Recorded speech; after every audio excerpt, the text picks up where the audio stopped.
Hello everyone, welcome back to my channel chance from Kakinada. అందరూ ఎలా ఉన్నారు, ఏం చేస్తున్నారో కామెంట్లో చెప్పడం అసలు మర్చిపోద్దు. ఈ వీడియో ఏంటంటే మా చెల్లి హాస్టల్కి అయితే వెళ్ళిపోతున్నప్పుడు తీసిన వీడియో. తను డిసెంబర్లో వచ్చింది, డిసెంబర్ క్రిస్మస్కి 3 days ముందు అలాగా.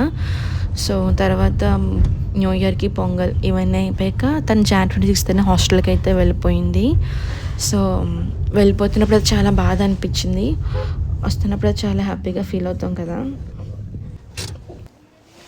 సో సోఫీ కూడా చాలా డల్ అయిపోయింది తను వెళ్ళిపోతుంటే, తేజ వెళ్ళిపోతుంటే. మాకన్నా సరే వాళ్ళిద్దరు బాండింగ్ బాగుంటుంది. సో అప్కమింగ్ వీడియోస్లో మీకు పోస్ట్ చేస్తాను. తను వస్తున్నప్పుడు, తేజ వస్తున్నప్పుడు అయితే చాలా హ్యాపీ ఫీల్ అవుతుంది. సో తను వచ్చేసరికి ఇక్కడికి నైట్ అవుతుంది అన్నమాట, మార్నింగ్ బస్ ఎక్కితే. సో తను వచ్చే వరకు కూడా పడుకోదు, అలా గేట్ వంక చూస్తూనే ఉంటుంది, పిన్ వస్తుంది అని చెప్పేసి. వాళ్ళిద్దరు బాండింగ్ అయితే బాగుంటుంది. అప్కమింగ్ వీడియోస్లో మీకు షేర్ చేస్తాను. బాయ్.